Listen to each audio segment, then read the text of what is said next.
কোনো এককের উপর, বিশেষ কোনো অংশের উপর যখন আমরা ডেমো তৈরি করব, তখন কতগুলো ছোট ছোট টেকনিক বা টুকরো অংশকে মনে রাখা দরকার, নিয়মকে মনে রাখা দরকার, যে ডেমো ক্লাসের মধ্যে আমি ঠিক কী কী ফিচার্সগুলোকে, বৈশিষ্ট্যগুলোকে যুক্ত করব, যেটার মাধ্যমে আমার পাঠদানের সক্ষমতা সম্পর্কে, আমার সৃজনশীলতা সম্পর্কে, শ্রেণীকক্ষে ছাত্রছাত্রীদের আমি কতখানি ব্যস্ত রাখতে পারবো, আমার পড়ানোর মধ্যে মনোযোগী করতে পারবো, সেই ব্যাপারগুলোকে হাইলাইটস করা হয়।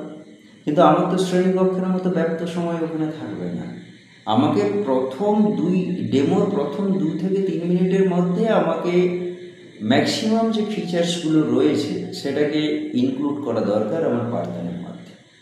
যেমন আমি উদাহরণ হিসেবে বলি একটা, যে প্রথমে আমি ব্ল্যাকবোর্ড থাকলে ডেমো ক্লাসে, সেখানে আমি প্রথমে ওখানে তারিখ, কোন ক্লাস নিচ্ছি, কোন বিষয় পড়াচ্ছি, কোন এককের উপরে পাঠদান করতে চাইছি, মানে ডেমনস্ট্রেট করতে চাইছি, সেই ব্যাপারটাকে আমি হাইলাইটস করি।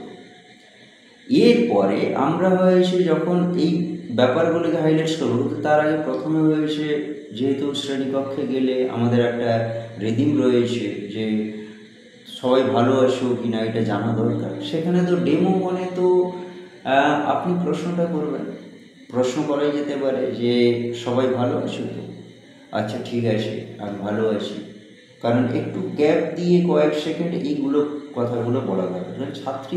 ছাত্রছাত্রীদের কোনো রিয়াকশান নেই, কিন্তু আপনার বক্তব্য বিষয়ের মধ্যে যেন ফুটে ওঠে, আপনি ওই অংশগুলো আলোচনা করে নিচ্ছেন।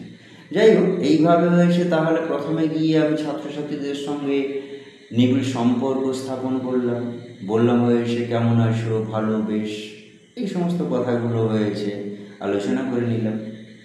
এরপরে তারিখ, ক্লাস, বিষয়, একক যা ব্ল্যাকবোর্ডে লেখা রয়েছে লিখে দিলাম।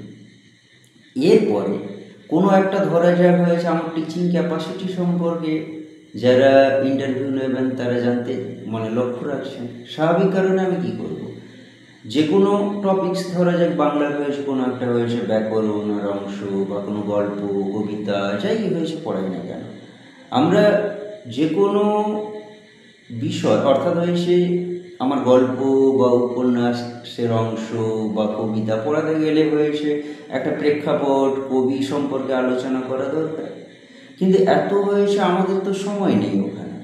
এই কারণের জন্য ওখানে আমাদের বলা দরকার যে আগের ক্লাসে তোমাদের মনে আসে নিশ্চয়ই যে আগের ক্লাসে আমরা অমুক কবি বা গল্পকার বা অমুক সম্পর্কে আলোচনা করেছিলাম, আমরা নেক্সট আজকে এই কবিতার মধ্যে বা গল্পের মধ্যেই তাহলে প্রবেশ করছি। এখন বেশ এক লাইনে ওই সম্পর্কে একটু কথা বলে প্রবেশ করা গেল, এটা 1 মিনিটের মধ্যে হয়ে গেল। তাহলে ছাত্রছাত্রীদের আমি আমার শ্রেণীকক্ষের মধ্যে সক্রিয় কর্মকাণ্ডে অংশগ্রহণ করাচ্ছি, ধীরে ধীরে তাদের সঙ্গে নিবিড় সম্পর্ক আগে স্থাপন করে নিয়েছি, ব্ল্যাকবোর্ডে যা করার করে নিয়েছি।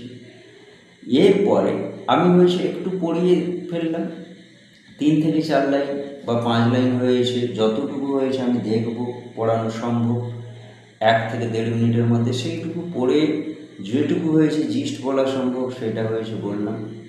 বলে ওইখান থেকে আমাকে প্রশ্ন উত্তরে চলে যেতে হবে, ছাত্রছাত্রীদের উদ্দেশ্য করে তাদের মতো করে যে অমুক তাহলে এটা কার লেখা, বা এই যে সেখান থেকে একটা টুকরো প্রশ্ন দেখা গেল, উত্তর দিল ছাত্রছাত্রীরা, আপনাকে উত্তরটা স্বাভাবিক কারণে সেখানে আর দিয়ে দেবে। আপনি বেশ বলবেন ওদের প্রশ্ন করার কিছু 1 সেকেন্ড থেমে উত্তর আপনি দিতে পারেন নিজে, নাহলে প্রয়োজনই নেই। তো আপনি বলবেন বেশ ভালো বলেছ।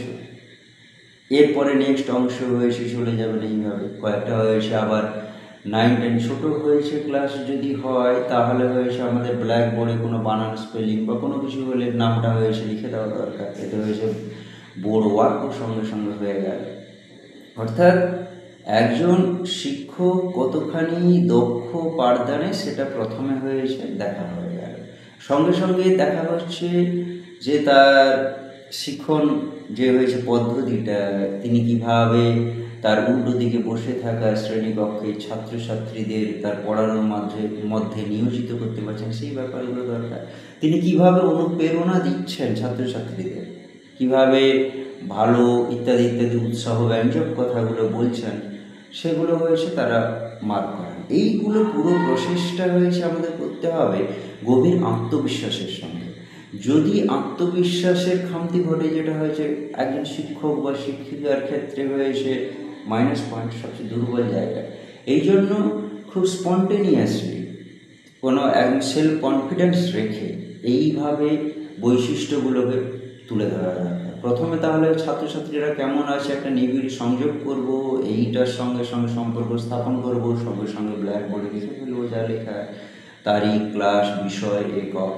এরপরে আমরা হয়েছে শুরু করে দেব যে আগের দিন তো আমরা আলোচনা করেছি গল্প, উপন্যাস, কবিতার ইত্যাদি প্রেক্ষাপট বলো, কবি সম্পর্কে বলো, এটা বলে নিলে এক লাইনে দিয়ে হয়েছে আমাদের টপিক্সের মধ্যে আমরা হয়েছে বিষয়বস্তুর মধ্যে ঢুকে গেলাম। বিষয়বস্তু 3 থেকে 4 লাইন হয়েছে পড়ানোর পরে আমরা প্রশ্ন উত্তর বললাম। তারপরেও যদি হয়েছে যারা ইন্টারভিউ নিচ্ছেন তারা শুনতে চান, পরের অংশে আবার পড়াবো। একইভাবে হয়েছে বলে চলব, কোনো সমস্যা নেই। সমস্ত বৈশিষ্ট্যগুলো যেন ওর মধ্যে থাকে। অবশ্যই হয়েছে সমস্ত গভীর কনফিডেন্স, মানে একটা গভীর বিশ্বাস, আত্মবিশ্বাস, এবং মুখে যেন ভয় পাওয়ার চিহ্ন না থাকে।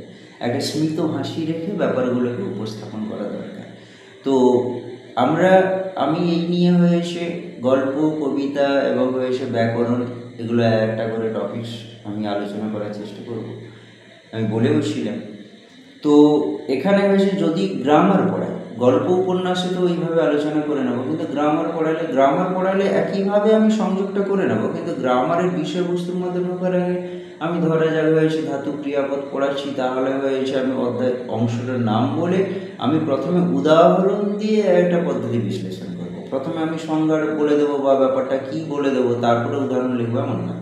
আমি প্রথমে যদি হয়েছে স্বরভক্তি বলি বা উপনিহিতি বলি, তাহলে প্রথমে হয়েছে উদাহরণটা লিখলাম, দিয়ে বিশ্লেষণ করলাম, দিয়ে বললাম এই পদ্ধতিটাই হয়েছে আমাদের স্বরভক্তি বা উপনিহিতি ইত্যাদি ইত্যাদি। ধাতু ক্রিয়াপদ প্রত্যেকের ক্ষেত্রে একইভাবেই চলবে। এই ছোট ছোট বৈশিষ্ট্যগুলোকে আমাদের হয়েছে ফুটিয়ে তুলতে হবে। প্রথম 2 থেকে 3 মিনিটের মধ্যে সমগ্র আমাদের বৈশিষ্ট্যগুলো যেন থাকে, তাতে পরীক্ষক যারা হয়েছে ইন্টারভিউ নিচ্ছেন তারা যেন বুঝতে পারেন আপনার সব দিকটা মেকআপ করে নিয়েছেন আপনি। কারণ হয়েছে তিনি 2-3 মিনিটের পরে নাও শুনতে পারেন, আবার শুনতেও পারেন।